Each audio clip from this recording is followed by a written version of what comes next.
Hello students, how are you? I hope you're very well at home and taking care of yourself and your studies as well.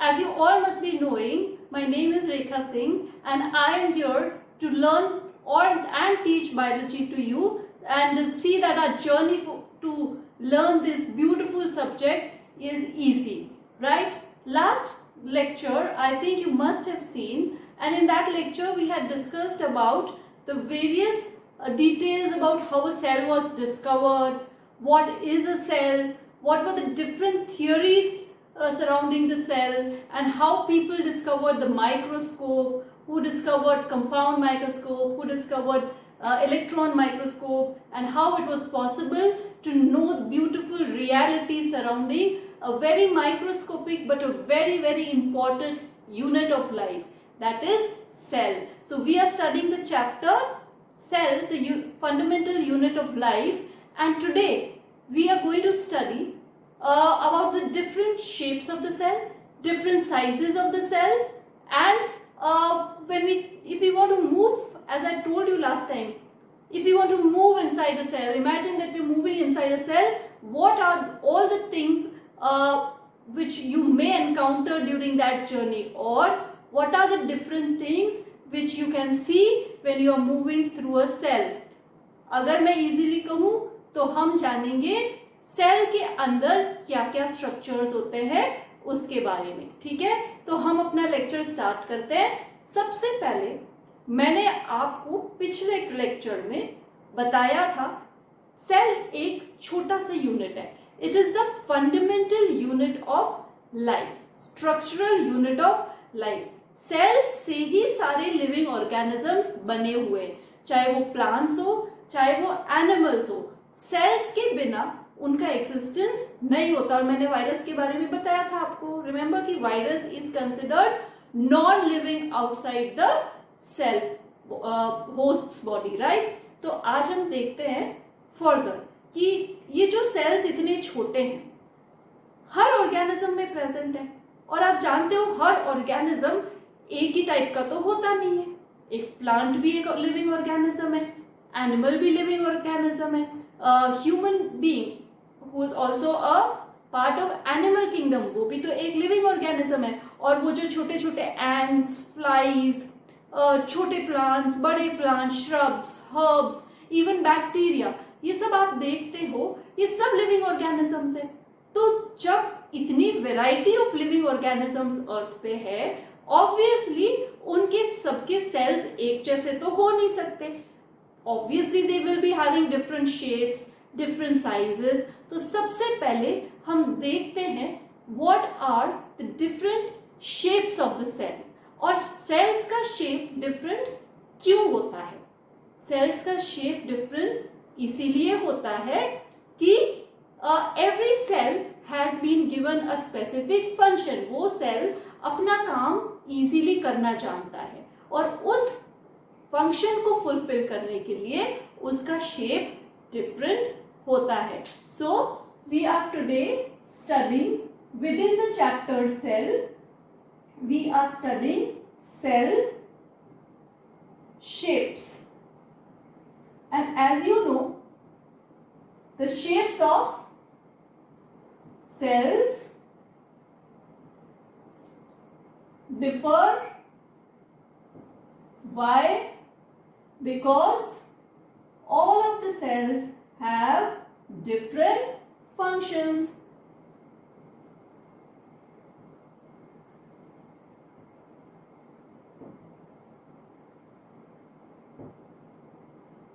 Function. Now as you know, अगर हम अपनी body में ही देखें तो skin cell flattened होता है, right? Flat होगा तभी तो हमारी स्किन स्मूथ और अच्छी लगती है। अब मान लो यहाँ पे पिलर लाइक सेल्स होते तो हम कैसे लगते, right? So that would be really, we don't want to imagine that, but क्योंकि हमारी स्किन का काम प्रोटेक्शन है तो फ्लैट सेल्स है। अब मानो हमारी स्टमक के अंदर सेल्स फ्लैट होते तो सारे जो गैस्ट्रिक जूसेस है जो सिक्रीट हो रहे वो क्या प्रॉपर्ली सिक्रीट हो पाते? नहीं हो पाते। तो वहां पे सेल्स का शेप डिफरेंट होना पड़ेगा, राइट? हमारे मसल्स वो डिफरेंट टाइप से वर्क करते हैं। हमारे रेड ब्लड सेल्स, आप जानते हैं थोड़ा बहुत इनके बारे में, उनका अलग काम है, तो इसलिए क्योंकि हर सेल का अलग काम है, they have a different function, they have a different shape. Now let us see the shapes of some of the cells. For example, shapes of cell.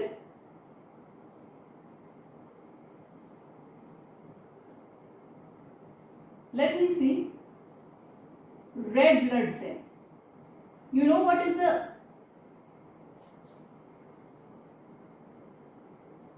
the red blood cell's shape? It is called biconcave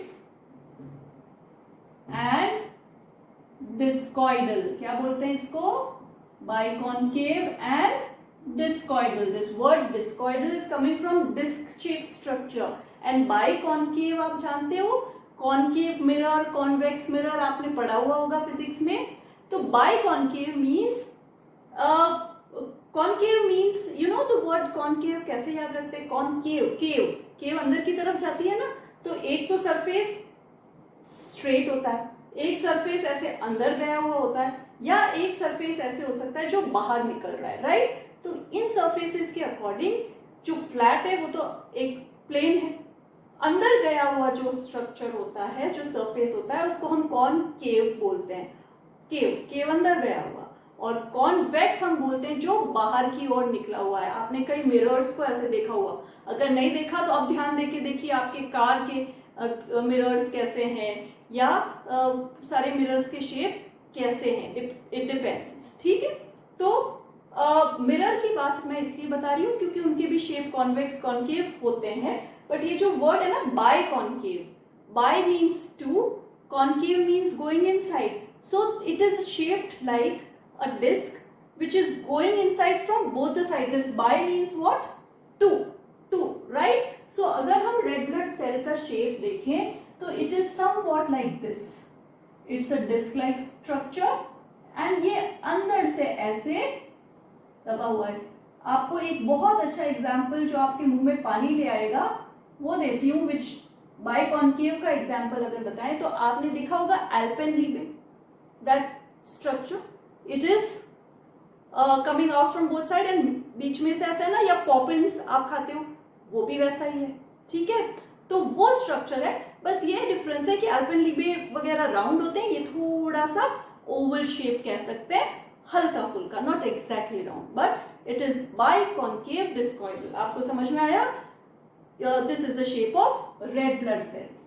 दूसरा एक shape है, हमारे body में एक sales होते हैं white blood cells. You know white blood cells, WBCs, they are called the soldiers of our body. Right now, we need to strengthen them a lot. Why? Because यही वो cells है जो हमारी immunity को बढ़ाते हैं. ये हमारे soldiers है, ये हमारी body के अंदर लड़ रहे हैं, right? To fight the viruses, to fight the bacteria which is going on. So viruses are counteracted by WBCs, या कोई भी infection को खत्म करने वाले WBC है.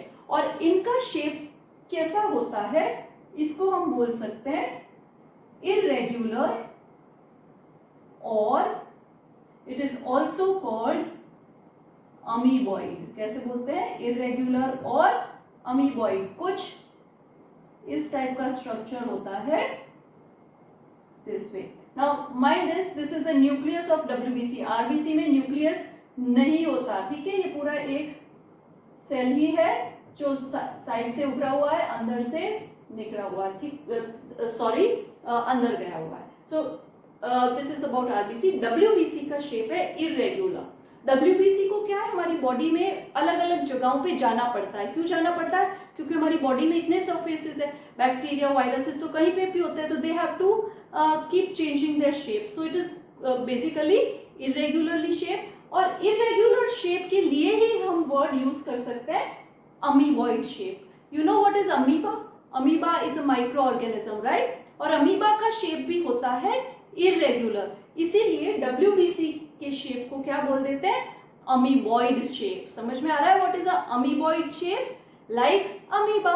amoeba का शेप कैसा होता है? irregular. No particular cell act or shape. It has only irregular shape. ठीक है. So this is about the shapes of cell. The third shape, हम जो थर्ड शेप के बारे में बात करेंगे, that is, okay, I just rub it out for you so that you can see here what are the shapes of the cell.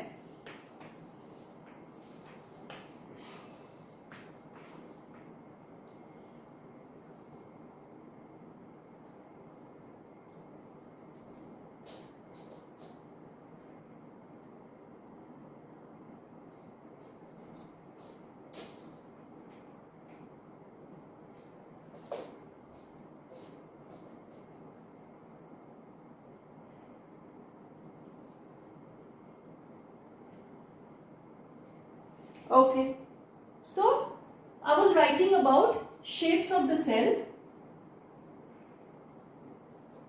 and I talked about two cells which were the RBC and WBC. Now I talk about another cell in our body, that is muscle cell. We have muscles in our body. Some are smooth, some are straightened. वो हम tissue वाले chapter में पढ़ेंगे. लेकिन muscle cells जो कि smooth muscles है, उनका shape is spindle shape.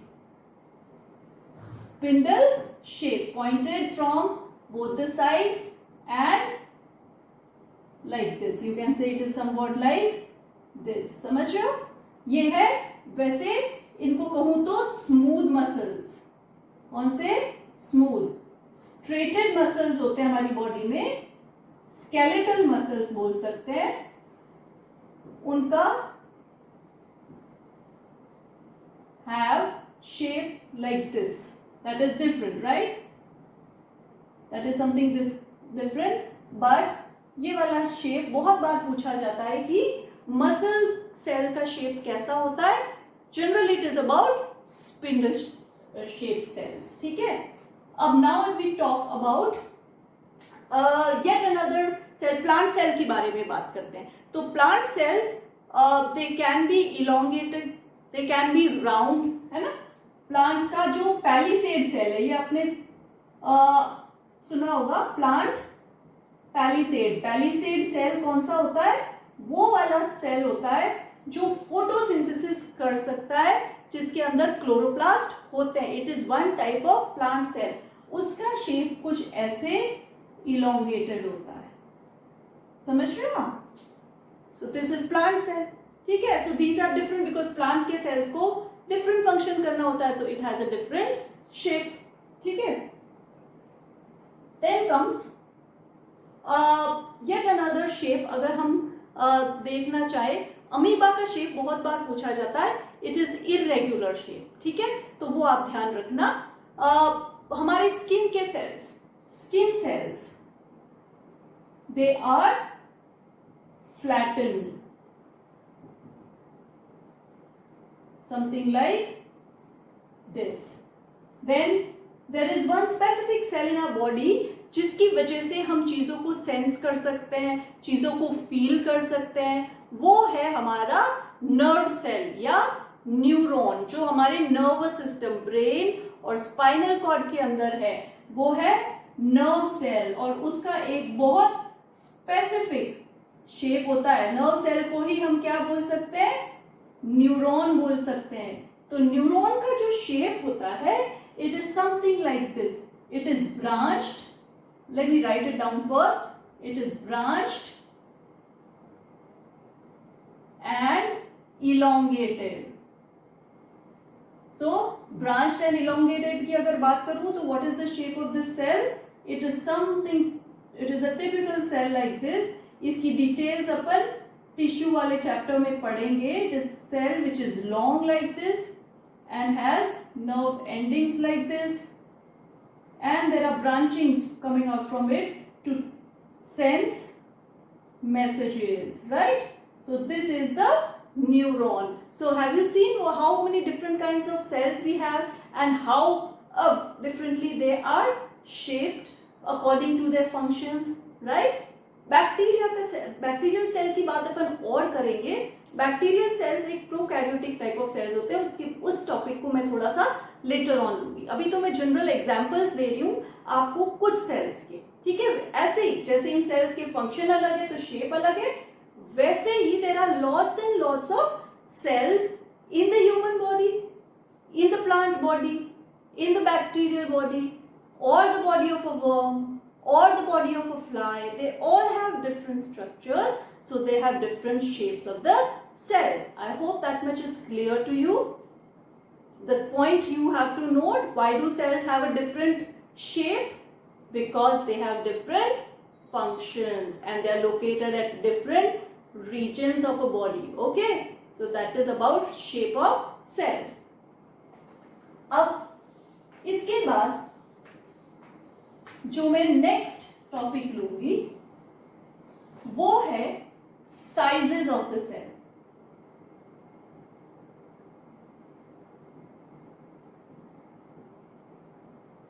Now size of cell is also different.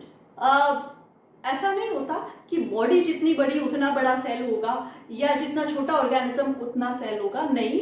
Cell का साइज डिपेंड करता है ऑन इट्स फंक्शन। और जैसे अपन कहें तो एलिफेंट का न्यूरॉन भी लॉन्ग होगा, एलिफेंट का सेल भी ह्यूमन बॉडी जैसे सेल्स का होता है, ठीक है।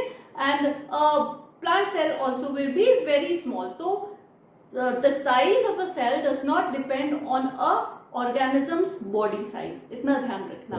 दे हैव वेरियस, और जितना छोटा सेल होता है ना उतना ही वो ज्यादा एक्टिव सेल होता है, क्योंकि उसके पास सरफेस एरिया फॉर डिफ्यूजन वगैरह, एक्सचेंज ऑफ गैसेस वगैरह या एक्सक्रीट करने के लिए पर यूनिट वॉल्यूम, एक सेल यूनिट वॉल्यूम मतलब एक सेल के पास ज्यादा स्पेस होता है, फटाफट तो उसमें डिफ्यूजन हो जाता है, फटाफट चीजें एक्सक्रीट आउट होती है।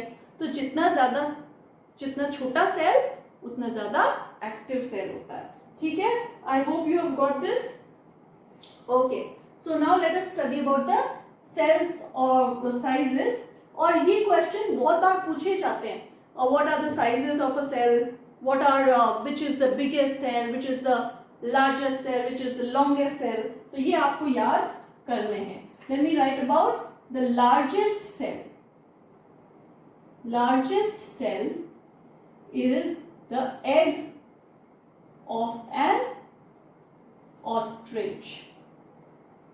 Okay, now an egg is a cell. इसका मतलब समझ में आ रहा है, egg is a single cell. और जो largest cell है वो कौन सा cell है?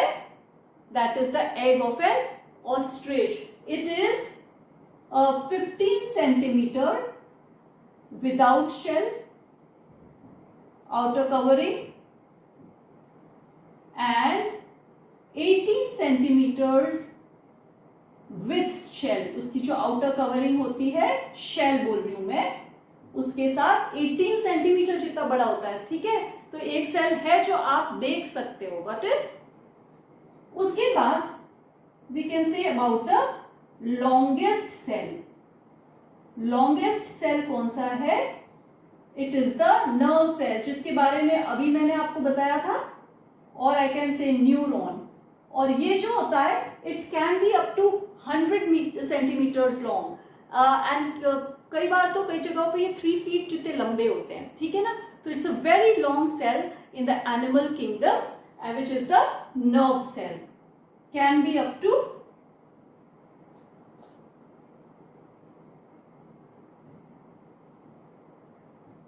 and this is generally, sometimes exceptionally it can be 3 feet long also, ठीक है।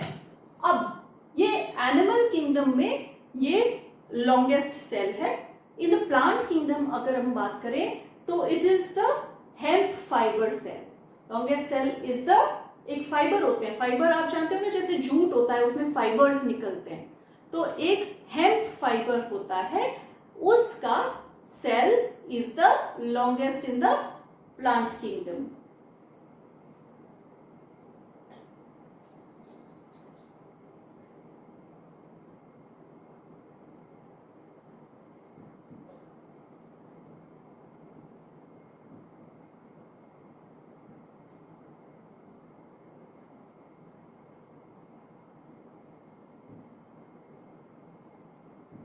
Okay, so this is about plants. लेकिन ज्यादातर जो पूछा जाता है लॉन्गेस्ट सेल, टिपिकली अगर अकेला पूछा जाए तो आपको कौन सा लिखना है? Only about the nerve cell.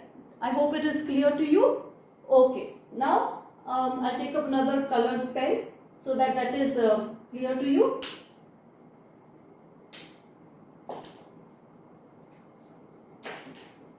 थोड़ा सा कलरफुल अच्छा लगेगा, right? Okay, now let me write about the smallest cell. ये तो लार्जेस्ट हो गया, तो स्मॉलेस्ट सेल कौन सा होता है? Smallest cell is of mycoplasma, or you can say PPLO. Now what is this PPLO? ये mycoplasmas जो होते हैं बहुत छोटे लिविंग ऑर्गेनिजम्स होते हैं, और actually they are PPLOs. They fall in a group of organisms called PPLOs. और PPLOs का फुल फॉर्म अगर हम देखने जाएं तो it is Pleuropneumonia like organisms. समझ रहे हो? तो इस ग्रुप में माइकोप्लाज्मा फॉल करता है and it is the smallest cell. ठीक है, तो इतना क्लियर हो गया. ये बहुत पूछा जाता है, which is the smallest cell, which is the largest cell, what is the like nerve cell called, is it longest or the largest? You say it is the longest cell. और इसका shape आप जानते हो कैसे होता है? elongated and branched. जो human आपने पढ़ा होगा ओवा या एग होता है ना, उसका साइज 0.1 mm जितना होता है. ठीक है, so that is all, this all has been written in your book, but you have to memorize these points. Largest cell कौन सा, स्मॉलेस्ट सेल कौन सा है, लॉन्गेस्ट सेल कौन सा है, ज्यादातर ये पूछा जाता है. What I tell you is longest cell अगर ऐसे ही पूछा जाए without animal mentioning animal or plant, what do you write? It is the nerve cell. ठीक है, so is this clear to you? So till now what we have discussed? We have discussed plants have different shapes, plants have different sizes also. ठीक है, and now what I need to do, hope you have all noted this down. As I always tell you, you need to write down these points. If you don't write, it would be difficult to memorize. जब भी हम कोई चीज लिखते हैं ना, तो हमारे 3 सेंसेस साथ में काम करते हैं, जैसे vision, right now you are hearing also, and third is writing. तो जब हमारे जितने ज्यादा सेंसेस एक्टिव रहेंगे ना, उतना ही ज्यादा हमारी बॉडी रिस्पॉन्ड करती है. ठीक है, so I hope you have your registers and pen with you and you are noting down everything. Okay, so this is about sizes of the cells, shapes of the cell. आपने note down कर ही लिए होंगे. Yeah, okay. So now let us move to yet another topic. That is, if we move inside a cell. Yeah, I'll tell you about the types of cell before that. Types of cell basically prokaryotic and eukaryotic होते हैं. तो ये थोड़ा सा मैं later on बताऊंगी आपको what is prokaryotic and eukaryotic, because till now we have not discussed about nucleus या plasma membrane, anything. So you don't know any of the structure within the cell. तो इसीलिए मैं आपको types of cell थोड़ा सा later on बताऊंगी. Cells भी different types के होते हैं, वो अपन देखेंगे in this lecture if we get time, or maybe in the next lecture. But इतना आपको याद करना है. अब 3 चीजें मैं आपको बताना चाहती हूँ without which a cell does not cannot be a cell, cannot be called a cell. First is plasma membrane, second is the cytoplasm, third is the nucleus. अब मैंने आपको 3-4 नाम तो बता दिए, लेकिन डिस्कस तो किया ही नहीं. What is plasma membrane, what is nucleus, what is the cytoplasm, right? तो इसके लिए हमें क्या करना पड़ेगा? We need to move inside a cell. तो चलो लेट्स ऑल इमेजिन दैट हमारे सामने एक सेल है और हम उसके अंदर जर्नी करने जा रहे हैं. It's a fascinating journey. So हम देखने जा रहे हैं एक प्लांट सेल, उसके अंदर क्या क्या होगा. ठीक है, so get ready. Till I rub the board and then so that we can write down what all we will encounter or what all structures are present within the cell. और ये जो स्ट्रक्चर्स है और cell के बारे में जब study किया गया ना, आप भी अगर स्कूल्स में कभी सेल के बारे में देखेंगे तो you would be given a microscope, जिसके बारे में अपन डिस्कस कर चुके हैं. You would be asked to prepare a slide, है ना. तो थोड़े से प्रिकॉशन रखने होते हैं जब आप स्लाइड प्रिपेयर करते हैं. Before starting a journey I will tell you a little about that. जब हम कोई भी स्पेसिमेन, किसी भी चीज को देखना चाहते हैं तो उसके लिए हम वर्ड क्या यूज करते हैं? स्पेसिमेन यूज करते हैं. स्पेसिमेन को देखना चाहते हैं तो हम एक थिन पीस लेते हैं और एक ग्रास की स्लाइड पे रखते हैं उसको, ठीक है. और उसको रखने के बाद एक ड्रॉप ऑफ वाटर डाल के उसको बहुत अच्छी तरह से एक कवर स्लिप से कवर करते हैं. A small glass piece, this all are very thin structures. उसके ऊपर हम उसको इजीली अच्छी तरह से माउंट करके फिर माइक्रोस्कोप में देखते हैं. और हमें स्ट्रक्चर सेल के प्रॉपर नजर आए उसके लिए हम एक और काम करते हैं कि हम सेल को स्टेन करते हैं या डाई करते हैं, उसको कलर कर देते हैं. कैसे? There are various stains, dyes, जिसको एक्सपेरिमेंट करते वक्त यूज करते हैं या सेल देखते वक्त. जैसे एक होता है सैफ्रनिन, एक होता है मिथिलीन ब्लू. ये सब क्या है? दीज आर डाइज और स्टेन्स जिसका एक ड्रॉप सेल के ऊपर डाला जाता है so that it takes up colour. और कोई भी चीज अगर हम कलर्स देखते हैं ना स्लाइड के नीचे, तो सॉरी माइक्रोस्कोप के नीचे, तो हमें अगर कोई कलर्ड चीज है तो उसमें कॉन्ट्रास्टिंग स्ट्रक्चर्स ज्यादा अच्छी तरह से नजर आते हैं. ये क्वेश्चन कई बार पूछते हैं, why do you use stains और why do you colour a cell और why do you dye it? Because we can easily, it makes viewing different structures in the cell easily. क्योंकि देखो कोई स्ट्रक्चर डेंस होगा तो वो ज्यादा colour लेगा, कोई स्पार्स होगा तो वहां पे कम कलर होगा, तो डिफरेंशिएट करना इजीली होता है. ठीक है. So that was a little. And जब हम कवर स्लिप से कवर करते हैं, जो साइड में वाटर होता है, एक ब्लॉटिंग पेपर से हमको उसको हटा देना पड़ता है ताकि वो आपकी स्लाइड एकदम ड्राई और क्लीन रहे और फिर आप उसको माइक्रोस्कोप के नीचे देख सकते हो. ठीक है. तो वो तो हो गया कैसे प्रिपेयर करते हैं. बट हम अभी क्या किसके लिए रेडी हो रखे हैं? We are ready to move inside a plant cell and see what all structures are there inside. ठीक है. तो let us see what we are going to encounter. और एक चीज बच्चों ध्यान रखना, सेल चाहे कितना ही छोटा है, हमें नजर भी नहीं आता है. हमने कभी सेल्स अपनी we haven't seen a cell with our naked eyes, right? We cannot see it except yes an ostrich egg. मुझे पता है कोई ना कोई कह रहा होगा, लेकिन ज्यादातर सेल्स हम नहीं देख पाते, तो फिर उनके अंदर स्ट्रक्चर्स तो बहुत माइन्यूट होंगे, राइट? तो we can not see a cell with our naked eyes. लेकिन ये आपको ध्यान में रखना है कि सेल एक फ्लैट स्ट्रक्चर नहीं होगा. अगर मैं उसको बोल रही हूँ क्यूबॉइडल शेप्ड है या इलोंगेटेड, उसका डायमेंशन होगा. इट इज अ 3. अगर सेल को हम कंपेयर करें तो एक रूम से कंपेयर कर सकते हैं. ठीक है. रूम के अंदर जैसे इमेजिन करो आप जिस रूम में बैठे हो उसकी एक सीलिंग है, उसकी एक फ्लोर है, दीवारें हैं आपके आसपास, राइट? तो that is representing a square cell. अब इसको जितना छोटा करते जाओ आप उतना छोटा आप कर सकते हो. ठीक है. और सेल की साइज माइन्यूट होती है, लेकिन उसके अंदर जैसे उसके चारों तरफ एक कवरिंग होती है जिसको हम मेम्ब्रेन बोलते हैं. Membrane is what? A covering around anything. और अभी तो हम प्लांट की बात कर रहे हैं तो उसके एक सेल वॉल होती है जो सभी तरफ है, not on one side only. ठीक है. तो that is about a plant cell. Imagine ये नहीं करना है कि अरे फ्लैट स्ट्रक्चर है, कैसे होगा? नहीं. It is a 3 dimensional structure which has space inside, चाहे वो कितना ही छोटा हो. ठीक है. और एक चीज मुझे आपको और बतानी, ये जो साइजेस अपन ने अभी डिस्कस की ना, लार्जेस्ट सेल इस साइज का है, लॉन्गेस्ट सेल इस साइज का है, तो वो किस पे डिपेंड कर रहा है? कैसे हम उसको मेजर करते हैं. कुछ यूनिट्स होते हैं, जैसे बैक्टीरिया जो होता है ना, उसका साइज माइक्रोमीटर्स में देखा जाता है. Just I give you a little idea sizes of cell. For example, कुछ सम सेल्स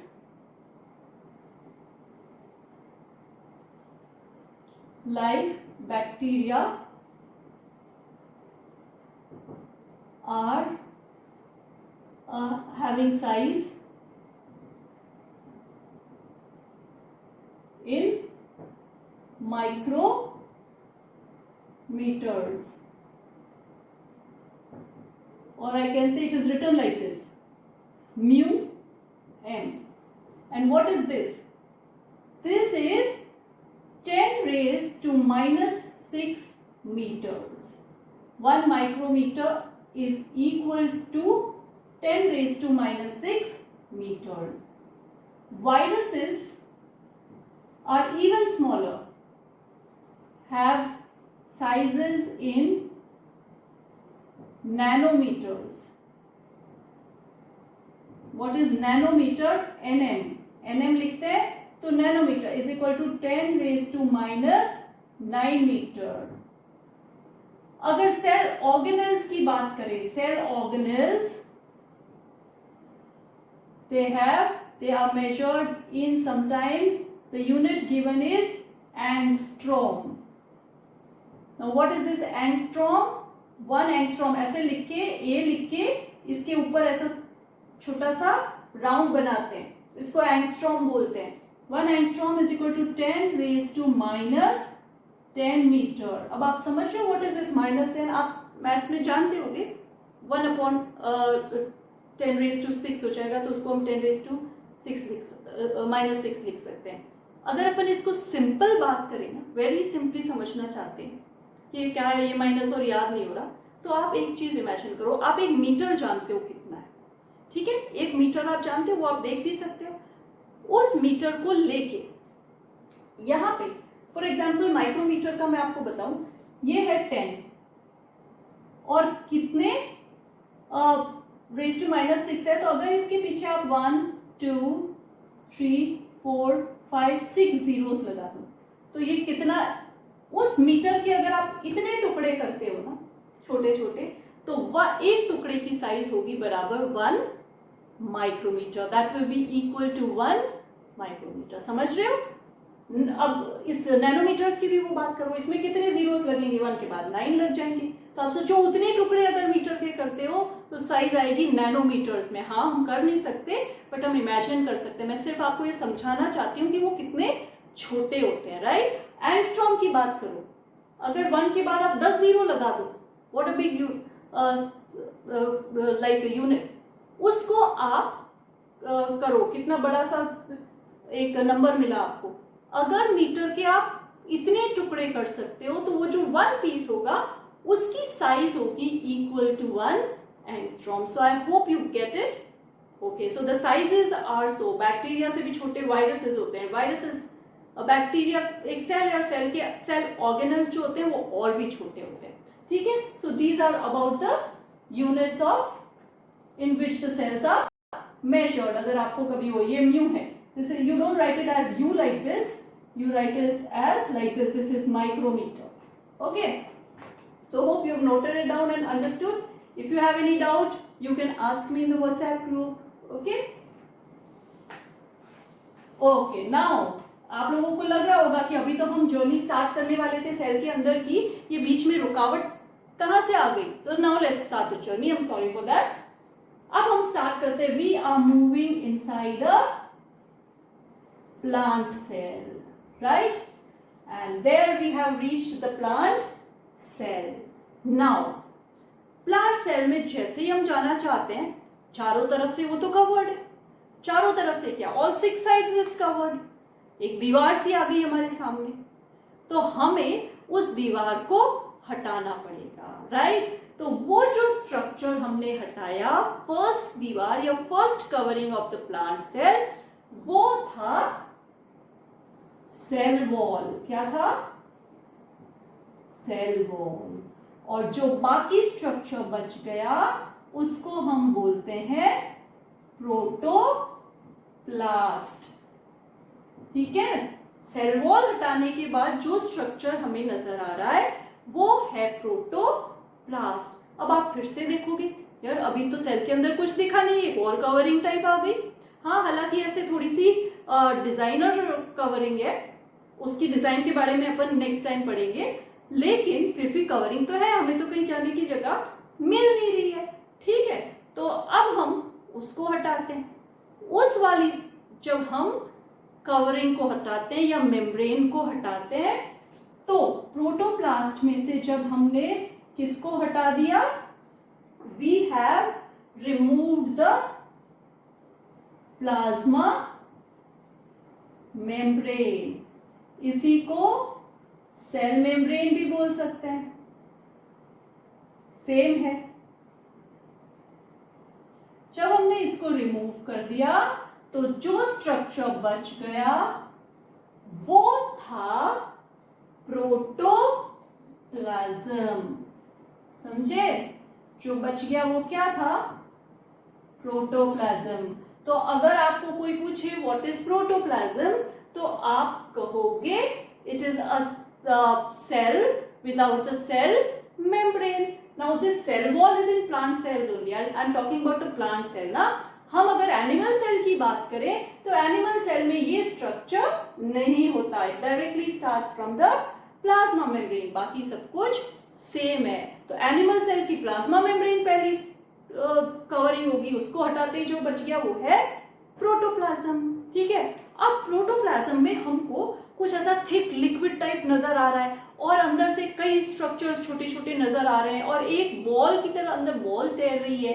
तो हम उस थिक जेली लाइक लिक्विड के अंदर मूव कर रहे हैं which is the protoplasm and we are seeing a ball like structure in the middle. Now we are there.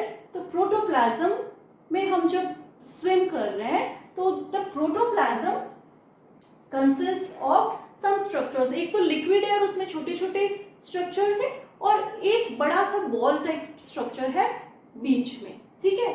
तो वो क्या है? प्रोटोप्लाज्म में से हमने जो बॉल लाइक स्ट्रक्चर को हटा दिया तो वो हो गया न्यूक्लियस. वो क्या है? न्यूक्लियस. और जो पीछे बच गया वो था साइटोप्लाज्म. समझ में आ रहा है? I hope that much is clear to you. Okay. तो अब हमने देखा कि चलो ठीक है न्यूक्लियस के बारे में बाद में पढ़ेंगे, एक एक स्ट्रक्चर. इस बॉल को हटाते हैं. अब साइटोप्लाज्म में क्या है? साइटोप्लाज्म में एक थिक लिक्विड टाइप स्ट्रक्चर है और उसमें छोटे छोटे ऑर्गेनल छोटे छोटे स्ट्रक्चर्स और तैर रहे हैं. ठीक है. तो हमने क्या किया, उस सारे स्ट्रक्चर्स को हम अलग कर लेते हैं, उनको निकाल लेते हैं. तो उन स्ट्रक्चर्स को हम क्या कहेंगे? Cell organelles. और हम सेल इंक्लूजन्स इसको बोल सकते हैं. ठीक है. और जो निकल गया वो लिक्विड रह गया. अगर हम सारे सेल लाइक स्ट्रक्चर्स तो एक थिक लिक्विड टाइप ही रहेगा, एक सॉल्यूशन ही रहेगा, उसको हम बोलते हैं cytosol. Solution in the cell. This cyto word is always used for cell. या इसको हम बोल सकते हैं हेलोप्लाज्म. समझ रहे हो? Okay. Now this is a basic structure of the cell. अब क्योंकि अपना आपको हो सकता है it's not visible, I will just write it down here. What have we done? हमने cytoplasm, that would be okay with you, no? You understand I hope. यहां पे मैं लिख रही हूं साइटोप्लाज्म में दो स्ट्रक्चर्स थे. We remove the cell organelles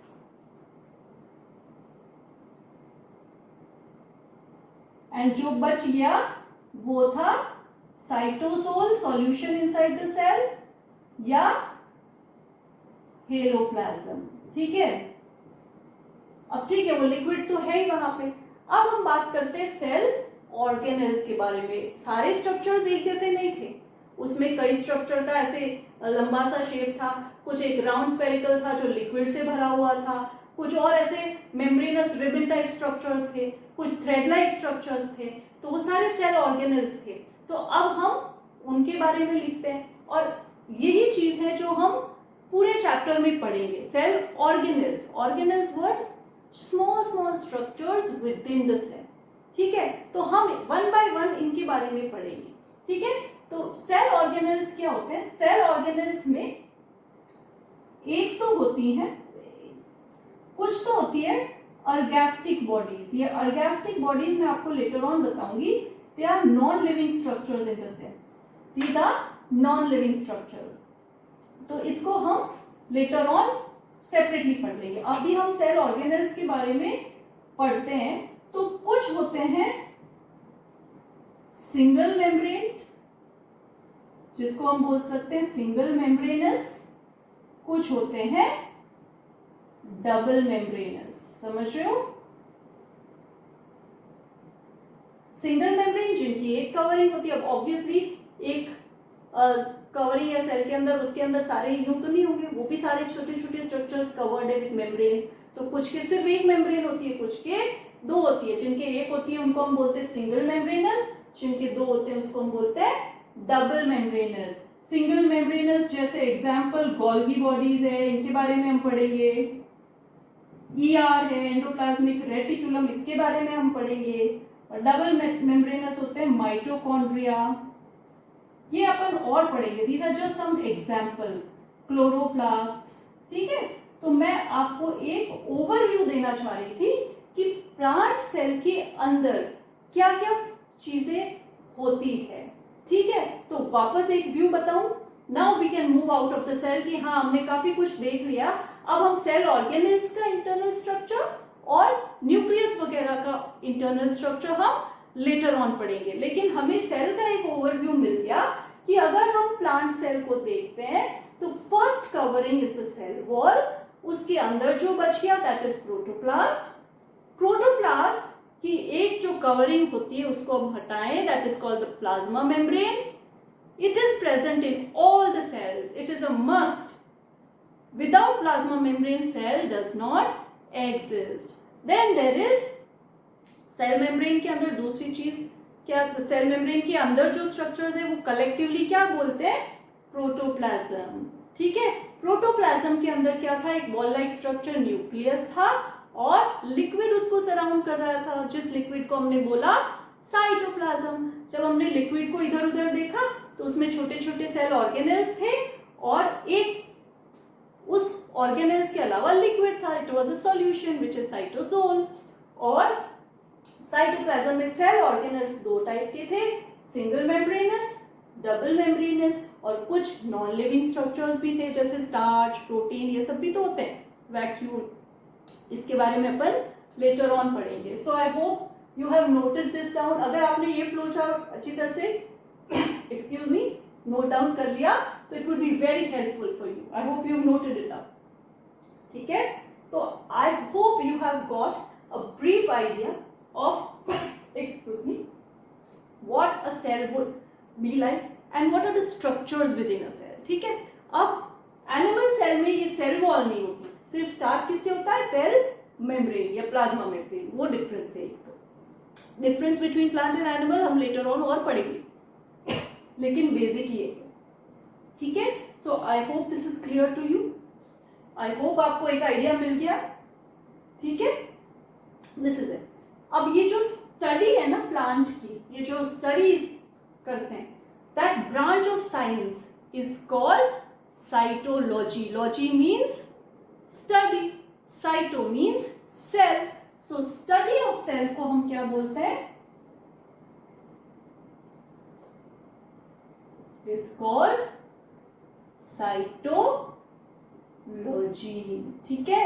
और हम ये वाला एक हमने आउट व्यू लिया कि what kind of structures are present inside the cell or what kind of structures you can expect when you are about to describe a cell। और आपको एक ब्रीफ आइडिया मिल गया होगा, हाँ ये बहुत माइन्यूट है, लेकिन इमेजिन कर सकते हैं ना, आप जिस रूम में बैठे हैं इमेजिन करो उसकी वॉल है, फिर एक और अंदर वॉल है। पहली वॉल प्लांट सेल वॉल थी, सेकेंड क्या था, प्लाज्मा मेम्ब्रेन थी, इसके अंदर पूरा लिक्विड भरा हुआ है जिसमें एक बड़ा सा बॉल है बीच में, दैट वाज द न्यूक्लियस। और पूरा थिक जो लिक्विड है उसके अंदर अलग अलग जगहों पे कुछ थ्रेड लाइक स्ट्रक्चर्स हैं, कुछ रिबन लाइक स्ट्रक्चर्स है, कुछ बीन शेप्ड स्ट्रक्चर्स है, कुछ अलग शेप के स्ट्रक्चर्स है, वो सारे सेल ऑर्गेनेल्स हैं। और इस चैप्टर में हमको क्या करना है, इन्हीं सब के बारे में तो one by one we have to study, ठीक है। So it is I hope it is clear. I have tried to make it and in an easy way for you. Still, if you're facing any kind of difficulty, see the lecture once. Just write this down. For 2 minutes I'll wait. Just write it down.